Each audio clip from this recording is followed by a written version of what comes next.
Okay, it's 3 minutes after 6, and we'll get the meeting started. If you do the roll call, Tobias? Shooty. Here. Armstead. Here. Fire. Here. Osby. Here. Pledge allegiance.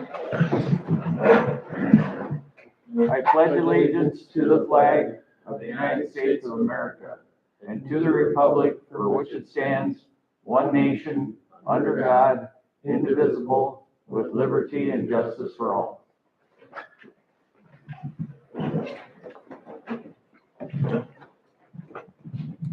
And just ask the Lord not give us too much more snow. It can wait till after Christmas, and take care of all our people in town and all our school people and all the people that keep us free and keep us safe. And we appreciate it. In your name, we thank you. Amen. Motion to approve the agenda. Second. Roll call. Shooty. Here. Armstead. Aye. Fire. Aye. Anybody know, as far as tonight goes, if there's any conflict of interest? If there is none, we'll check that off. A motion to approve the meeting minutes of the November 24th meeting. Second. Roll call. Shooty.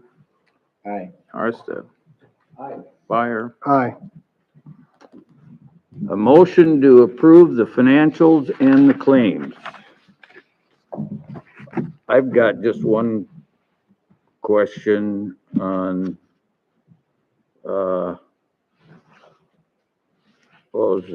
that's D&K Lawn Care. That's where we're getting our bulk road salt. Okay.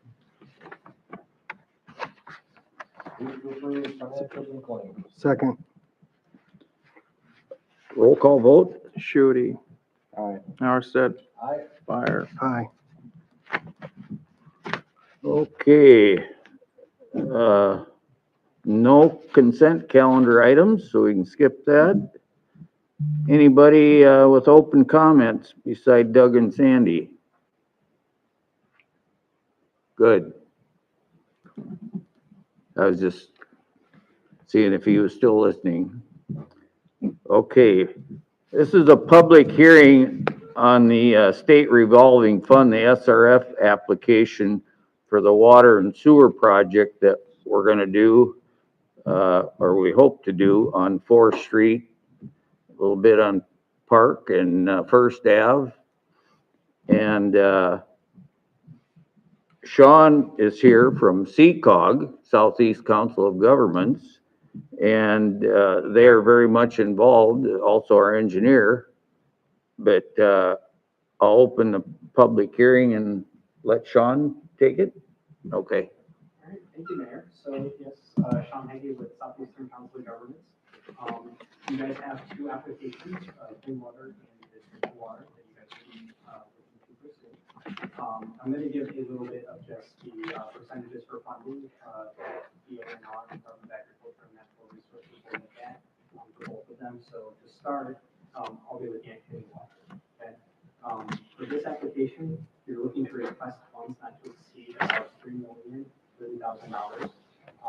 When we apply, the deadline is due January 1st. When we apply, Jana, for the Department of Agriculture and Natural Resources, we request loan, but they, on that first meeting, to basically say you get a percentage of that loan as a grant. That's up to their discretion. It could be 0% as grant, it could be 75% as grant. So as we kind of go over the surcharges, I'm going to give you what it's going to look like if it's 100% loan, and then what it gets reduced to as we receive any type of grants. So if you have any questions about that, let me know. So to start, for the clean water, the total loan amount, if we get it at 100%, will be about $3,030,000. The clean water loan rate is at 4% for a 30-year term. We would anticipate at the 100% loan, that you would be paying annually about $173,886 with a little bit of change. If it's requested at 100% loan and fully funded at 100% loan, the projected utility impact rate per user will be about $44.28. As I mentioned before, any grant funds could be awarded to help reduce the surcharge. If you get a 25% grant, so meaning 75% loan, the projected impact would be about $33.21. If you get it 50/50, it would be $22.14. And then if you get only 25% loan and 75% grant, it would be about $11.07. What can you do to make that a 75% grant? They look at, that's a good question. They look at a lot of different factors. The main one that they look at is what is the current surcharge rate. Communities that often have a higher current surcharge, if the project would increase it even more, they likely are to give those groups more of a reduced grant. So they look at all the communities. It always depends on what we are doing compared to others and whether or not they get the grant. Funding is basically, like a better term, reset January 1 for the next year. So applying right now at this first round, because there's different application cycles, this gives us the best chance to try to get as much grant for the project as possible. But again, it's at the discretion of DA. So we're going to do as much as we can in the application to make the argument this is how it's going to impact the citizens of Crooks, how the reduced rate or the more percentage will have a good benefit for the citizens. But they mostly look at the current surcharges and then the amount that would go. So if you guys currently have a low surcharge,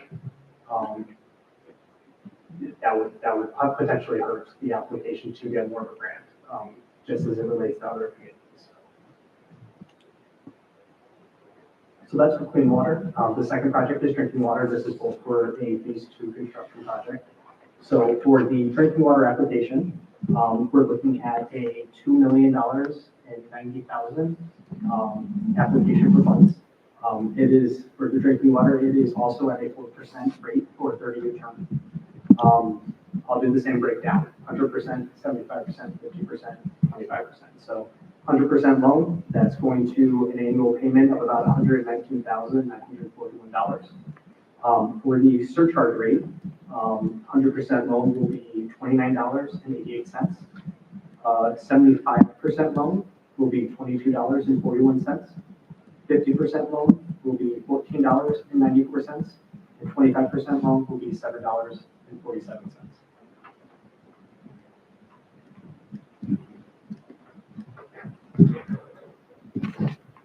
Now, 6-7 years ago, they used to say to somebody from the city with the engineer or with you guys, is there when peer decides on this, it may help. Is that still true to have? For this, yes. It doesn't have to be in person in here. Whenever they review the applications, which I think is at the end of March. Yeah. So at the end of March, they probably in February, they'll send out an agenda for that meeting and they'll say, here's the time that your community will likely be slotted to bring this up. We would like to see, a person from CECA, Jacob, or a person from the engineers participate, and then a member of the city. A lot of times At your office to do the, either that or DANR sends a link to Teams. You can do it in okay, your own offices. More often than not, we will know what the recommendations that the staff is making prior to that meeting. So whether or not we receive the board or no, we would recommend being there when they make the recommendations, thank the board for their consideration or for the award. A lot of times there are some communities that do not go there regardless of what the outcome is, and that they often mention that it means a lot to them regardless if someone shows up and just says, thank you for consideration, especially for future applications. So we would strongly encourage there to be someone from the city. I think last one I went to your office and everybody had a chance to, like you said, they had a certain time. And we can definitely, see if I can definitely host it. It's just whether or not you want to drive Oh, 25 yeah. minutes for a 5-minute. Yeah, We're happy to, we're always happy to have you there. well, I'll go by Savers and find some old raggedy clothes, and I'll have a hanky, and I'll be crying and see. To Sean's point, I'll reiterate, he had mentioned that that's looked more probably kind of upon as like future, recommendations. At the time of the meeting, staff's recommendation is largely decided. So the presence of that meeting isn't so much the lobby for the current one, but just to remain in the good graces of Danner, if you will.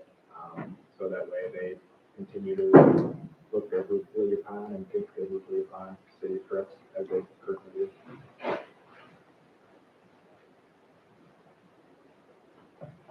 Anything else with the public hearing we need to go through or talk about?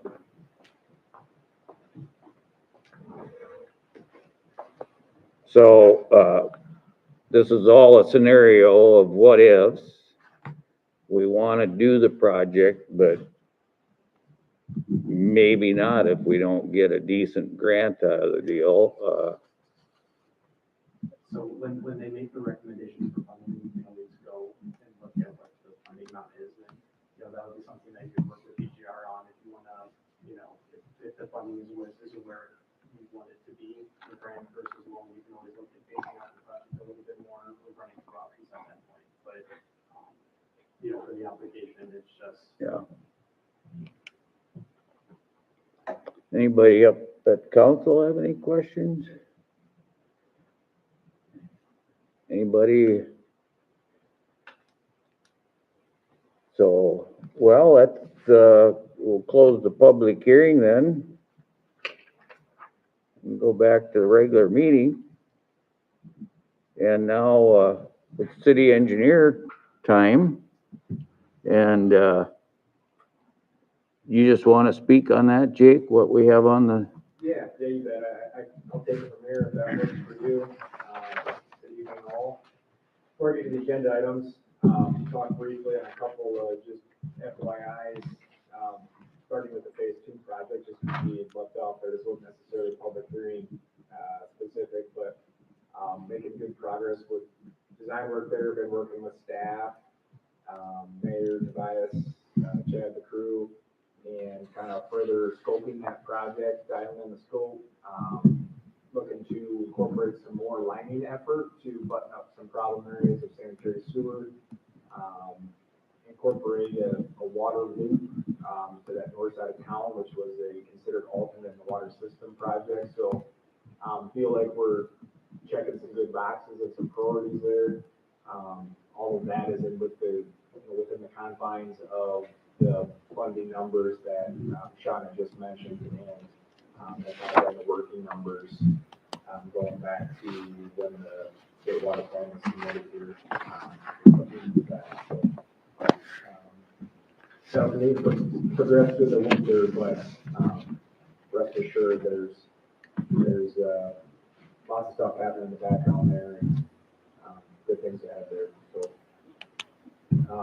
and then real briefly, looking ahead to the January meeting, planning to present deliverable report as well as presentation on sanitary sewer master plan, as well as a more comprehensive capital improvement plan. So that's going to include be very sewer heavy, but that CIP capital improvement plan will kind of be allowing to look at a 10-year plus look at kind of what the construction needs are going to be.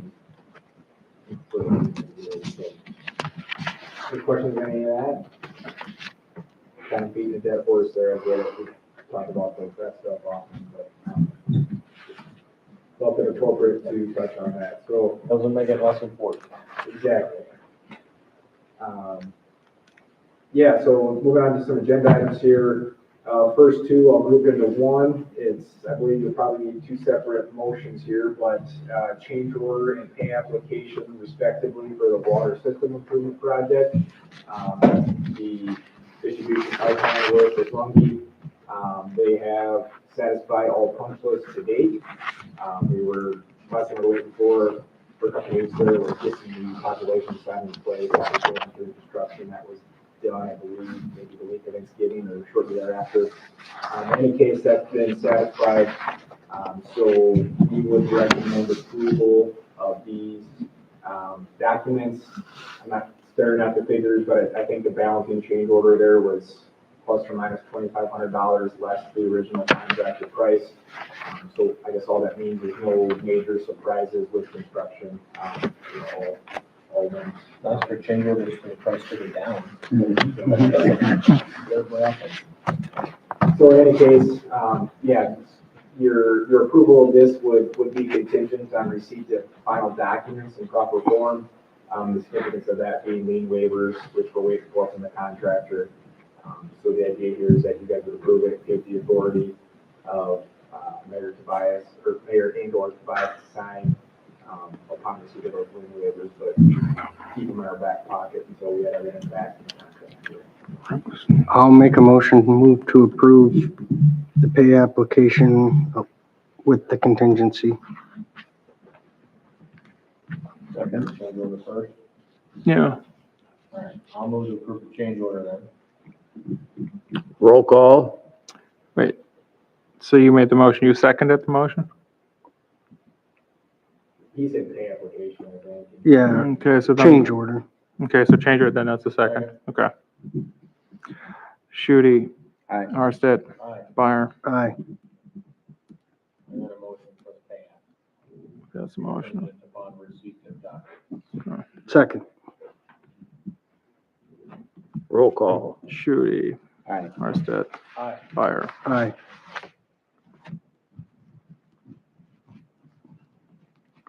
Now we have, I guess, Jake, you can, Yeah, state to the geotech proposal, yeah, so we had solicited, since the half there, a proposal from geotech to provide geotechnical services. First and foremost, being the, soil borings and soil refinding report, for the phase 2 project. As you likely recall, common practice with projects of this nature to get an understanding of the soil profiles. So utility backfill and street design can be, critical that are there. One thing I'd note here is that we explicitly, extended the soil borings to the phase 3 area. They kind of encompass everything west of 4th Street, east of West Avenue, and west of the railroad tracks there. That's a matter of just being efficient with it, being the area similar soil properties, and then not having to repeat this process as we continue down the road with future phases there. So it doesn't compromise any of its eligibility with the funding or anything of that sort. So all funding eligible expenses here. I'm just going to avoid some repetitive effort as we look towards that future phase 3 project. So with that, we recommend moving forward with that. Scope of work is geotech. They'll be out here shortly upon approval and get that data and keep things moving on design. To approve. Second. roll call. Shooty. Aye. Arstead. Aye. Byer. Aye. Last item there is the 2026 code seal. So we had worked with staff here about 2 months ago on kind of establishing areas, and now is the time to get that approved. As you know, we piggyback on the CDC fall figure, so they use the month of December to get everything ready for the next year. The area there is that I identified. Assuming you guys are able to see the graph pattern there, those exhibits show kind of the 3 areas that are being considered. It's being of about 25,000 plus or minus square yards and just shy of $100,000 worth of expense. As you know, we didn't do anything in 2025, which is okay. There's nothing, not to say you have to do anything every year, but, I feel like these are good candidates for 2026. Again, that funds have been budgeted. One thing to note, is we're still working to refine, kind of some access restrictions of sorts, or rather, just get the contractor to certain, areas at certain times to maintain some bit of access here. Each of these areas happen to be a little dead end in nature, which makes it tough. So there'll undoubtedly be some access limitations to maybe some businesses up in the industrial park, but hoping that's going to be short-lived and hopefully not. So for Doug and Sandy that's here, the curb frontage fee that we have on the property taxes every year, that's for maintenance of streets. Well, last year we saved it that we took in. And so we have 2 years worth of curb frontage fees. So we have the money in the account already. This is not something we have to borrow or do. It's, so we're able to do a few more streets than we normally would every year. It's a little bigger project. So. Move to approve. Second. Just one question, the 26,000 yards, that encompasses all 3 maps. That's correct. Yeah, that's the sum of all areas. We have a motion. Mm-hmm, Need a second? mm-hmm. Yep. We have one. We have one. Roll call. Okay. Shooty, Aye. Arset, Aye. Fire. Aye. That's what we have. Aren't any questions on anything that was mentioned or anything else that, on the list or otherwise, happy to answer. Yeah, well, we can get through the rest of the agenda here, but I know Doug and Sandy came because they just wanted to get an idea on the street from their states. I don't know if you can talk to them as soon as we're done. Yeah. And We'll stick around and Yeah. available. okay, utilities, Bias, you want to? Yeah, so we got our steel moved out by 258th Street. As you know, we're waiting on the final billing. We're working on getting our valve figured out at the TBS. We had to upgrade that as well. So we followed up with the vendor. We're finalizing our Palmyra meter replacements presently, so we have about 8 customers left. So hopefully that gets buttoned up by the end of the year. You will all receive a lead survey inventory letter from us in the next few weeks. You should have also received your gas awareness letter this week, or will receive that. The lead survey is is part of a EPA regulation, or I think even federal legislation, to ensure no one has lead lines in their house. And the gas awareness we have to send out every year as required by the PUC. The other big project we're working on right now is participating in PFA, which means that we are buying a set quantity of gas at a index price, and then that commitment of buying gas results in, oh boy. Essentially, PFA is a public authority that can issue municipal bonds, which they have tax advantages, and the underlying security, so to speak, is the city's commitment to buy natural gas. The savings are being passed along through a brokering of natural gas by Goldman Sachs. We have no commitment if it doesn't go through. We just pay for spot. But right now, the way it looks is we could save about 25 to 30 cents for a million BTUs, which comes about 3 cents a therm. The commitment would be, initially it's going to be 5 years, is 30 years, so they remarket these bonds. We have no legal obligation. There's no liability for us in connection with the bonds. It's just something we have worked on. More paperwork is going to come through, such as a resolution and other documents. It's just something that Bill had approached us, our commodity broker, a few months ago, and had some time to talk to him and figure out what this really is. So what we do is we provide him with a volume that he will then lock in that we purchase, and we can give him the volume. So just want to provide a heads up on that too. I'll just interrupt. I know a little bit about it, but I remember, 4 years ago, I went to the Clayton Energy meeting where all the municipals go,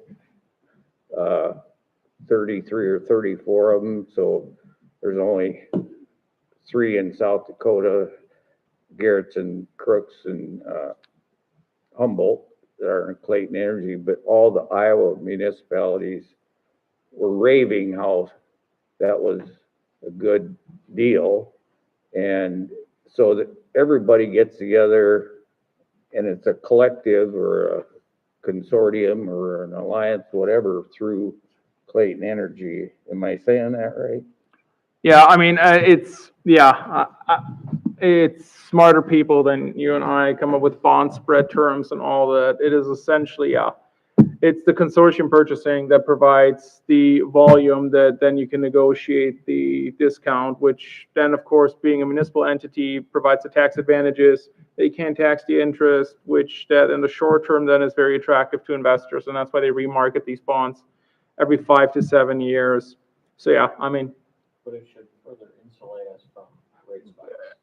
ideally, yes. That's a huge selling point. Yep, it should provide us, and that's the whole point of index gases too, so we can, unlike spot index gas, I think takes advantage of favorable volatility. I mean, it's,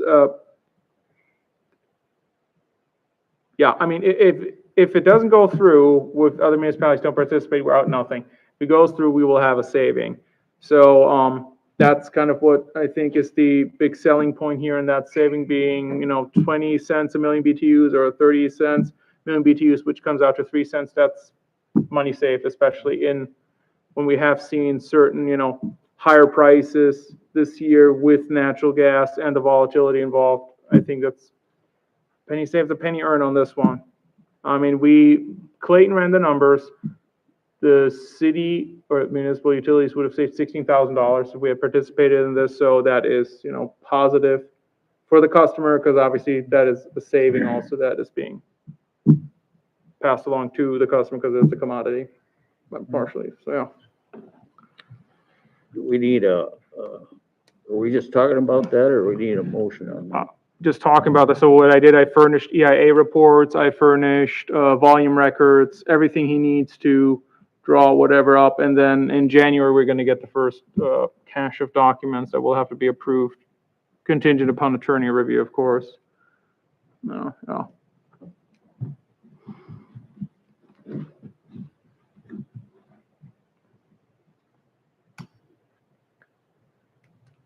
So you talked about the gas meter replacement. Let's start with the recorder boxes. Gas has become a very expensive venture this year. The recorder boxes and our DRSs and our TBS, they're both at the 30-year mark. Some of them only work intermittently. The other one presently works, but is at the end of its life. They need to get replaced. I spoke with Jason as I get us the quote so we can get the ball rolling, because these all have incredibly long lead times anymore. And because we can't really afford to have infrastructure not always work 100%. This is kind of one of those do haste items. I know it's not ideal. I know it's been an expensive year. I know the steel has been expensive. I know this is adding on to this. We had to bury, wires and at our takeoff points. This is just same with the meter barricades. I think it's just I don't want to say we're playing catch up, but we have identified so many needs that we have to address that maybe have not been given the attention for whatever reason that's free of value or any statement, that we just have to get the ball rolling on this. I need a motion to approve this. Part of the project and business. Yeah. I would just say, all the barricades, we had to put, the steel pipe in the ground around, the DRS is District Reg Station. So there's one right down here in the ditch, and then on the intersection on the other side, there's one, and down at Marion Road, those are District Reg Stations. The town border station is what's over on the north side of Hartford, where you see those gas buildings. And so that's where we hook into the big line that Northern Natural owns that comes from Texas, Oklahoma, wherever. But then as it comes this way, then we have our district reg station. So, and even around some houses, I believe we had to go add some, around the new school, we had to add. We have some. added, I want to say like 25 sets of barricades. So if you drive out any area where the meter is exposed to traffic, we've installed barricades and we're continuously identifying them. So I mean, just to see some local ones, the manufacturing fabricator in town, the new set of barricades, the insurance company. It's one of those items that we just had to get done because even minimal traffic, the hazard of the gas meter getting damaged is just too high. The same goes with, we've had a lot of meters we had to reset this year because they were the compaction on the ground. They just put it on a post-it and put it on a foundation bracket. So that was another major item that we are staying on task to. And same with the meter replacement. I mean, it's just been that we have aging infrastructure, we have dated infrastructure, and it's at this point it behooves us to get that replaced and updated. And while expensive is, as Mike said, the cost of doing business, and it's also being responsible as a utility. So, Well, it's cleaning up our own house and our gas company. Yeah, maybe some of these things could have been structured so we could have done some 3-4 years ago, and then now all of a sudden we get a report from Public Utilities, Danner, that, hey, you guys are at risk, you got to get this taken care of. So we had to do that this summer on the barricades. Now we've got these meter sets at the town border station, district reg station. Yeah, we could have staggered them, but now all of a sudden they're 30 years old. So again, for people younger than me that will still be around, it's one thing to look at as we're running this business, not just to think there isn't any upkeep. We should be, so we're again, getting baptized by fire on it, but it's something you have to do. Thank God we have the money back in the gas company to do this stuff. 7 years ago, we couldn't have afforded to do this, I'll say. So I'll make the motion to approve the quote for the recorder box. I'll second it. Roll call. Shooty, Aye. Harsted, Aye. Fire. Aye.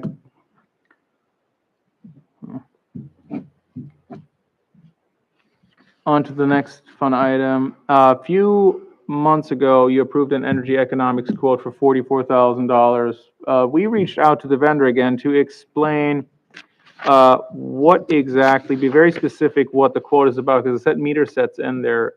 It was everything but the meter, which we refurbish the meters right now, but we told them we don't need, or what was quoted is excessive, like we didn't need all the parts. So we asked them to revise the quote that still has a new regulator, because they're all aging. It has a new meter bar. It has new, I think, orifices and unions. Now, this being said, this came down about $9,000, which we have just specifically for meter replacements. We have $15,000 budgeted next year. However, there are other items, line items, where this could be covered under this. The target this year would be, we can reduce this number too, would be to do concerted effort of meter replacement. The reason why we do 105 is because that's about 10% of our system. Our system is at over 1,000 connection points. We are slowly replacing, well, we're finally replacing them as they're also reaching that 30-year threshold. So we can always go downward because we have certain areas of town that are newer, which don't need a replacement. However, the current trajectory, they would be also at that 20-year mark, 25-year mark, like thinking of the Sunset Edition, the newer portions even of the Sunset Edition. It's just, once again, tough. And these also have the other part is why we need put this on the agenda for approval, is 3 to 4 month lead time again on these parts. We are, the supply chain that was an issue during COVID has come back for whatever other reason, so we can scale it down. I would not scale it down. I would say stay at it, because otherwise you're just essentially delaying replacements. Well, we're back to where we Exactly. are with the gas company, Yeah. waiting to do it all. Yeah, last minute, and the part of the replacements too, just, we also do meter testing, so we can test the accuracy of our old meters and they get refurbished, but this is really making upgrades. So what the meter bypass bar does, we have to work on the meter, the customer has continuous gas supply, there's no interruption of service. And we are also increasing safety for not just the customer, but also for us, because we don't have to go into a house and light pilot lights. We don't have the issue of, a service interruption, so to speak, because of dated infrastructure. If you guys have older water heaters, furnaces, if they've been manually lit, otherwise it just continues going. Yeah, so. Need a motion? Yep. Move to approve. Second. Roll call? Shooty, Aye. Harstead, Aye. Fire. Aye.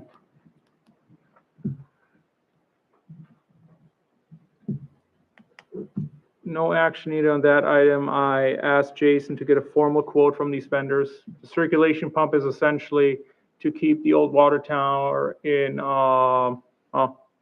to keep it filled during the winter, and the circulation pump prevents the ice buildup. But without a formal quote, no need for any action, so.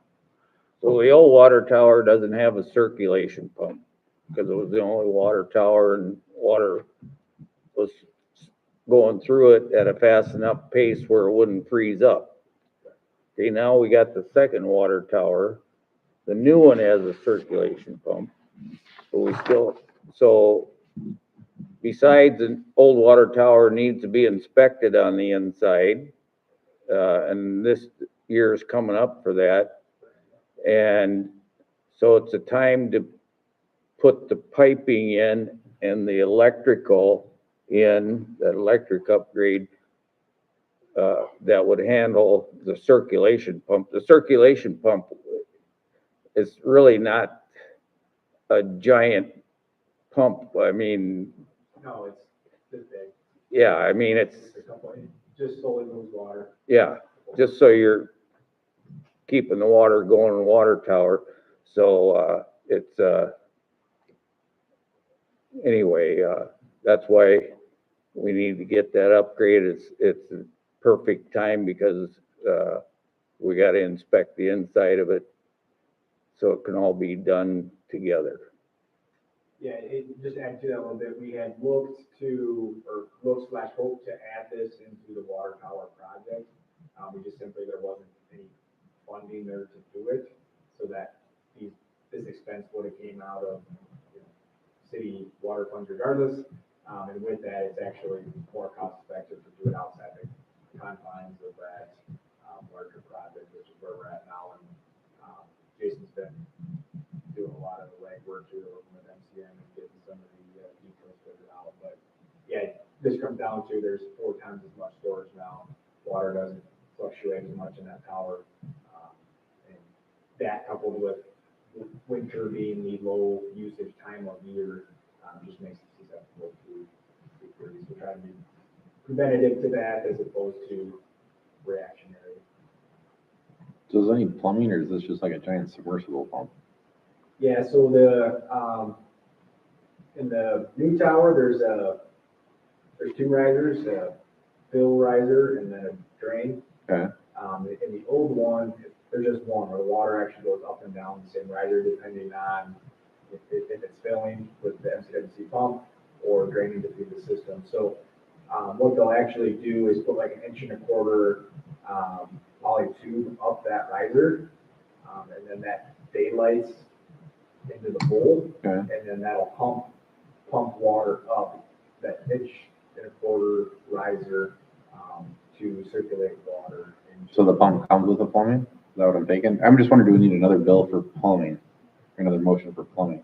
Well, no, the quote you will receive, which the buyers doesn't have yet, will be the entire install of the pump and Okay. the electric one, which looks like there's a couple that have been submitted there, that would be separate. from Right. that. So, yeah, the two that are on the agenda would be all encompassing of what would be needed there. So the electric one can be done ahead of time, is that, Yeah, yeah. so we can vote on it and get it going, is that? Yeah, I mean, yeah, so what we're trying to do is get two quotes for, work, just to have options. So we have one from Builders Electric, one from Electric Construction Company. The difference here is Builders Electric, staff relays, they're trenching in a whole new line. The way Electric Construction Company is doing, they're pulling it through the same conduit. So, staff has expressed a preference for the Builders Electric solution because it is a new line that will be trenched in. However, you guys can, because this is part of a larger scale kind of project, you guys can decide who you want to go with. We just need to also, once again, get the ball rolling on this kind of work rather than Where's the delay. power pole coming from to feed it? How far are we trenching? Where's the power coming from? Yeah, if they're trenching the line, where's they trenching it from? The pump out to the, Yeah. so it's probably, what's that? God, 150. yeah, if that. And we currently have power in the tower right now? There's currently 120 volt in the tower, not the larger for the pump. So there's just a couple like convenience receptacles, and some lights and stuff in Right. there. So we want some a little higher power to get a pump that more or less sufficient, a little more efficient as well. What's the right way to do it? A new one or pushing I- it through the old? How big is the old conduit? That I don't know. I don't have enough knowledge of what either are proposed to run. Electric supply is saying they'll put new wires and pull them through the old conduit. Right. Pull the old wires out, put new If in. it's big enough, I mean, technically you already have your 3 wires for your 120, you're just adding the larger 220 wires. Yeah, so it's 220. I guess that's what, Yeah. gotta replace the existing Right. wire as opposed to adding it in.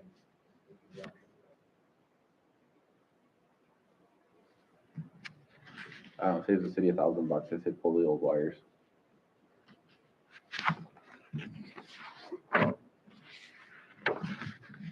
You guys decide. Yeah, It's $1,000 different. 2015.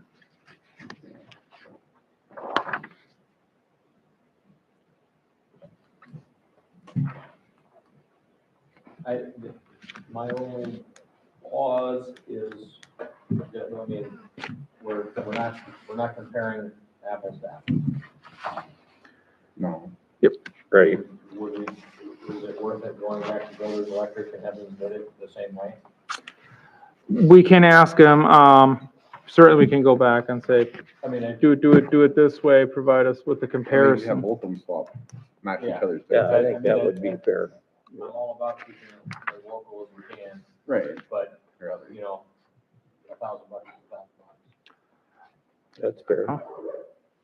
Okay, so- So I asked to, get a quote from builders, pulling it through the old conduit, and we'll ask, electric to give us a price putting in new conduit. Is that right? And we still, if we can get it by the 22nd, we meet again. And I see the quote's good for, we're past 20 days. Anyway, we'll get I think that's smart to do that.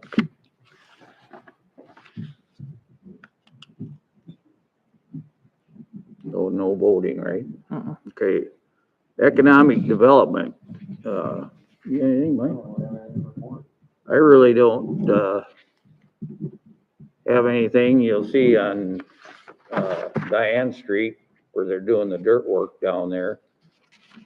The far west end, I think it's, 5 or 6 twin home lots.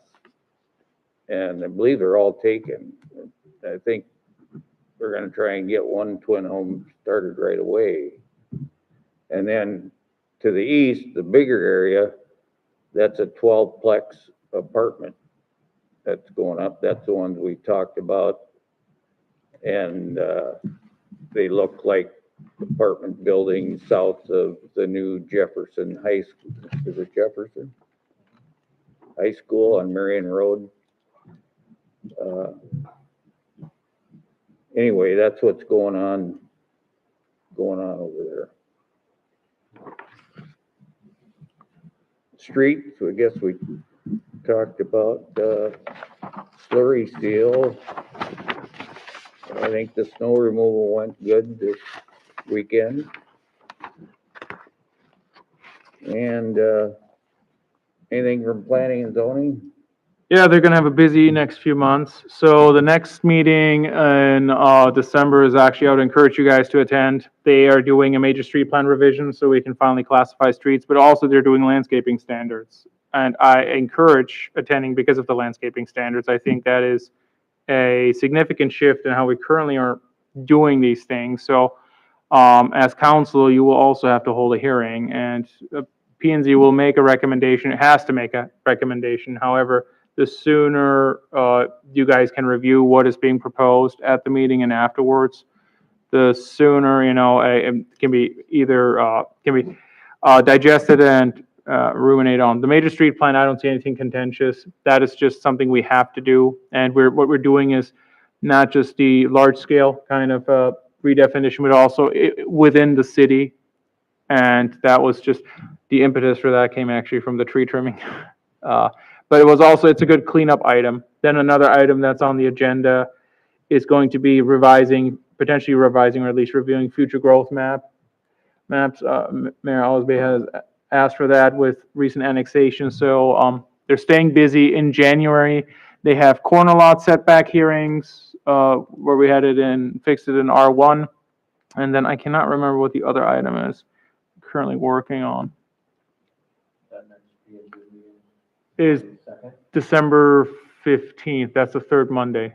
So that's next week. But all the stuff, it will be on the website, and the landscaping standards, that has been in draft form on the website for a long time, but it's a hybrid of a point system and some subjective thing, and it's just something to, look into, to be aware of what would be the recommendation. Okay, anything government buildings and IT structure? I have nothing. Toby? Nothing. We have nothing, not really. We're just doing our, kind of end of year stuff, but with the buildings, I think everything is okay. Mike, Parks? Got the ice rink put up and filled, and They're out there moving snow tonight. yeah, it wasn't quite full frozen Thursday night when we checked it. We were about 6 inches. The southwest and the northeast corner of that is the deepest. There's some of it that's almost 15 inches thick. So we were down about 6 inches Thursday, but I would bet that in the next day or two we'll put a solid. So they were out there pushing snow off of it. We're gonna resurface it tonight. We got some really cold weather coming, so I know the kids, the closed flag is out on it, but that hasn't stopped anybody from skating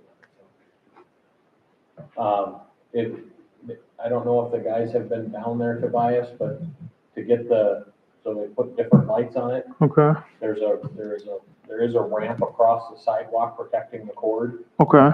So maybe they want to go down there and take a look at that before they go nuts with it. Well, yeah, they were over there today, so, I'll ask them. but I'm sure they saw it. And then, we just will have them pick up the old light trailer Yeah. and take it back to the shop, or do you want it at the fire hall? If we want, if the city can use it somewhere, great, otherwise it's scrapped. Okay. Okay. But, I wanted to recognize those guys on volunteer acknowledgement tonight too. They put a lot of time and work on it. Finance. Okay, let's start with the bad news. The city was targeted by a ACH fraud, a successful ACH fraud. Specifically, they targeted me, and I own this. That's my mistake, but it was a deceptively good scheme where they pretended to be Runge Enterprises, a representative furnished an EFT form with a legit account. We did our due diligence on the form I did. Nothing came back suspicious. Nothing was so glaringly off that I would say this is not real. Now, this was discovered last week. This involves pay application number 4, which is about the wire involved $57,500, which the bank knows, their fraud department's working on it, law enforcement knows, insurance knows. It's covered on the impersonation fraud coverage by the city. Very unfortunate that this happened. We effective immediately, we're only doing EFT for vendors. We have verified health insurance, state retirement, SDR supplement, and in amounts that are below a pain threshold, let's put it that way. The other part too is I have instructed staff, we're going to turn, I want to call it the Luddites way, paper form for everything. No more digitally. You have to return it in paper, any form, ACH, wet signature. We cannot accept it electronically until we have the robust procedure rolled out. So yeah, the bank is trying to recover the funds, which hopefully works. Everything came back in our treasury banking suite as legit. I mean, this is very refined. And we are not the only town that has experienced this. The only luck we've had is that it wasn't 800,000 like in another city, but there's really no silver lining here. My mistake, will not happen again. Well, it was, to be fair, it was Runge that got hacked. Because Runge's sent us the bill. Everything was like, I mean, it's well timed. It came, remember the 4th pay application was like September 22nd. The email comes in on October 2nd, like 10 days. Oh, hey, what are the steps to change the processes? I mean, they used the logo, they used the name, they used the position, the EFT form. I mean, the email was maybe goofy, but nothing like where we've seen so many people who use, I mean, I want to say bizarre emails, or like a private email. This was not where it would be alarm raising. And the other part is obviously we do the steps with the bank. So we make sure we check everything there. You know, it was a commercial account. Nothing came back as, oh, this is suspicious. Now, the fraudsters were so good. Usually we confirm ACH via email or contact the vendor, and they confirmed it now, obviously. That's the other part too, is like the email got past the proof point in our system. So we increased that too. So this was much better than your average scheme where they send you the payroll email. Hey, I need to change my ACH authorization. So it's just mad at myself. So it's just, well, we called the sheriff right away and called the bank right away and called the other bank and talked to the insurance company, and they called back. We are covered. yeah, I mean, But between the two banks, they're gonna try and, they have their fraud departments, they're gonna try and recover the funds. But, I mean, the hope is that the recipient bank will return the funds. That, I guess, has happened. So insurance coverage is there. I mean, the likelihood of this not having been muled out of the country is, of course, slim to none. That is just a reality, but that's why we have insurance now. That being said, it's just unfortunate. And it is not the first time we were targeted by fraud. This is just the first time it was this sophisticated and this good and well executed that it just was worse. Like the last time we were targeted was in 2021 when we had Slurry Seal and they targeted other cities, I think Sioux Falls, and we figured that one out. This one, there was nothing off with the syntax in the email. There was nothing off with any of that. So you wouldn't have any of those alarm bells go off. Now, either way, that leads me into the next thing. The next 3 months will be devoted to finally writing out a comprehensive internal control policy for the city. We're doing verifying stronger procedures, really going back to increasing our check payments, having to reach out to more vendors, and just overall just increasing it. We're never loose on that. We're never bad on that. It's just you have to have it documented. So now on to the lighter things. Election developments at the state. As you all remember, House Bill 1130 has been a mess. The state legislature now is working on removing the annual election, the word annual election. Now, if you remember Ordinance 368, we had a staggering of 1 year for one person, 2 years for one, 3 years for one, 4 for one. We set an election date of June 2nd. I've reached out to Patrick. If there is a way for us to move the election to November just this year, to figure out if we can amend that ordinance to get a more reasonable staggering into place where we have like 2 and 4, rather than what we're doing right now, where we have to have an election every year because it's this annual election. That's something I'm working on. This may necessitate a special meeting, which we would do phone, but just a heads up on that. Now, I don't know how successful this will be. We hopefully have a call with the state legislature who's proposing this, but this would be, I guess, a little reprieve than what we have right now, because right now we will have to publish the notice of vacancy next week. So it's just, yeah. And unfortunately, with the new law going into effect on January 1, we kind of have to see what's going to happen. So the vacancy would be for, Well, yeah, everyone's up, and then, you know, because I'm it is, not up. well, not you. No. So everyone but Butch is, Okay. oh, I guess. you could One put more you- year. So what had happened is the state law said annual election. And based on that, Patrick and I had to figure out how can we reasonably ensure that everyone gets equal representation in years. So we had an alderman for 1 year, Ward 1, then both aldermen from Ward 2, 2 and 3 year terms, and then one alderman from Ward 1 for 4 years. Now, that ensured the annual election and the staggering. And that's, the result is, of course, we had to pass an ordinance. Guidance came very late from the state and from other entities. AG's office didn't even touch it. Said this will be litigious.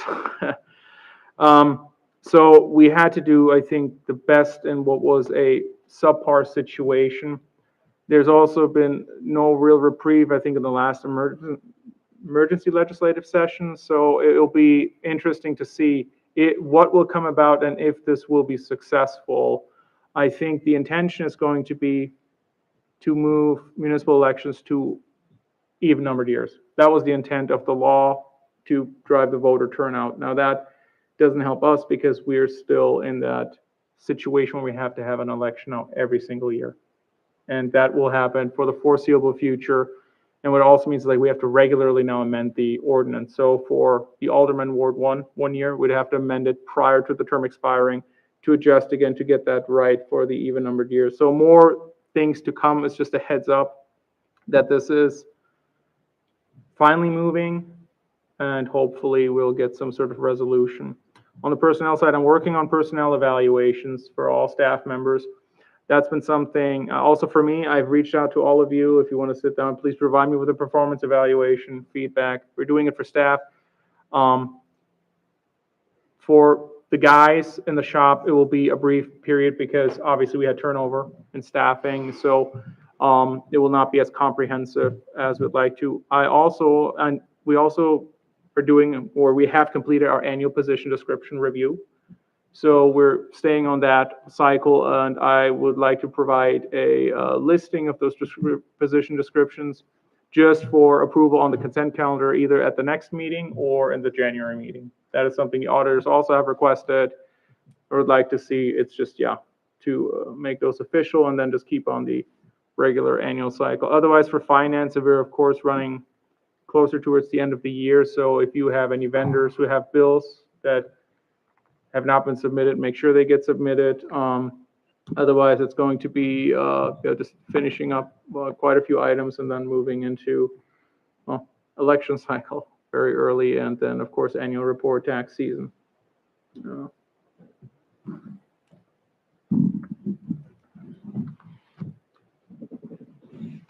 One more.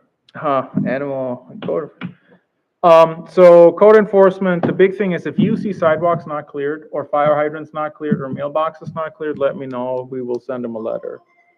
And it's important that we stay on that just because we don't want to let it slide. And also because we didn't have a chance to publish the a notice to property owners for common nuisances, where we just provide notice in the paper for 2 weeks, because our code book was adopted in August, so we wouldn't have had the deadline, met the deadline, which we'll do next year. So what that means is, we'll give a notice to property owners that if you don't clear your sidewalk, it's such a common nuisance, we'll clear it for you, and we're just gonna assess it in October, I believe, of the next year or so at a public hearing. The same goes for mowing. So, but right now, we're not in that spot, so we will need to send the courtesy letter. So if you see, I know you walk a lot, Ms. Larson, if you see it or anyone sees it, let me know, and we'll send them a letter. Mike, same goes for you. Fire hydrants, I know that's not popular sometimes to get cleaned. Mailboxes, no one does, which makes sense. But do let us know. Then with the animal, again, if you know someone who doesn't have their animal license, let them know. We just try to keep that going too. Thank you. Mike, I'd like you to give the names of all the volunteers on the, Okay. So we have Matt Williams, Okay. Ryan Faber, and Tim Kupel. Okay. Those are the guys who put together the nice room.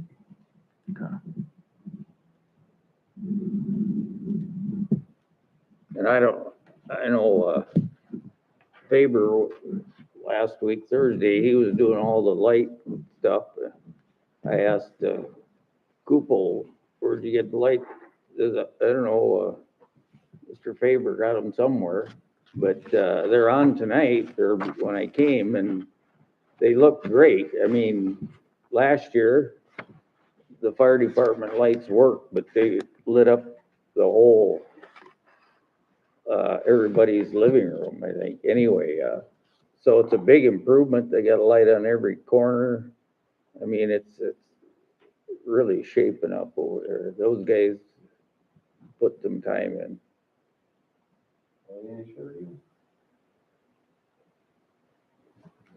Okay, old business. Second reading of ordinance 370.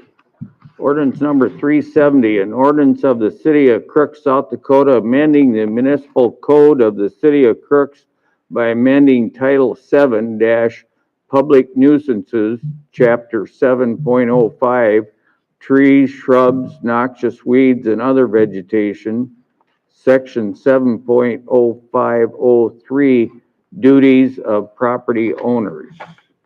It's a second reading.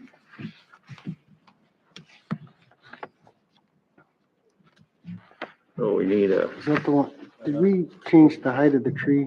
With, you need to see the amendment, the second page. Yeah. 'Cause that seemed a bit, Basically took it from 16 down to 12. okay. I'll make a motion to approve as amended. Okay, Second, and you cannot vote on, you can vote on the amended ordinance, like on the amendment to the ordinance, you have to do an additional reading because it's a substantial change to the ordinance, so this will have to be read at the December 22nd meeting, just so you know. So there's a motion to amend the ordinance after the second reading. Yeah. And then we still need to do a roll call vote on the amendment, but okay. it cannot be considered for final adoption at today's meeting. understood. Okay, so who made the motion for the Mike amendment? did. Mike? And you second it, right? I seconded it. Shooty. Aye. Harsted. Aye. Aye. New business. First reading of ordinance 371. City of Crooks, ordinance number 371, supplemental appropriations ordinance. An ordinance of the city of Crooks, South Dakota, providing for a 2025 supplemental appropriation. First reading. Resolution 2025-41. City of Crooks, Resolution 2025-41, a resolution authorizing an application for financial assistance, authorizing the execution and submittal of the application, and designating authorized representatives to certify and sign payment requests. Move to approve. Roll call. Shooty. Aye. Harsted. Aye. Fire. Aye. Resolution, City of Crooks Resolution 2025-42, a resolution authorizing an application for financial assistance, authorizing the execution and submittal of the application and designating authorized representatives to certify and sign payment requests. Isn't that what I just read? Yeah, but this for the clean water. Oh. Yeah, it's the same. Motion to approve. Second. Roll call. Shooty. Aye. Arstead. Aye. Fire. Aye. Now we need, to nominate somebody to serve on the East River, Water Board. 1, 2, 3, 9. Pardon? 1, 2, 3, 9.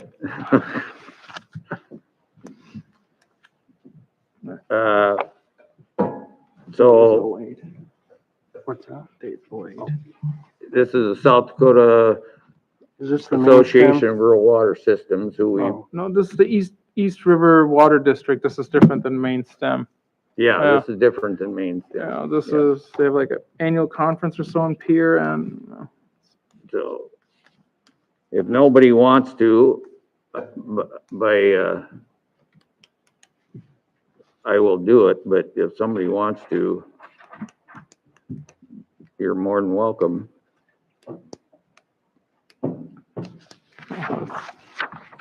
well, looks like Butch wants to do it. yes.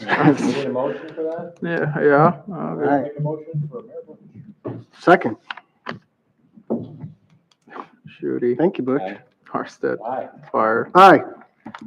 I don't mind because I'm retired. Move to adjourn. Roll Second. call. Shooty. Aye. Arstead. Aye. Fire. Aye. I did start a new job today. No. I'm a bus monitor on the short bus. My wife was doing it, but she's gonna have an operation, so I offered to To fill in? fill in. So I'm surprised how many autistic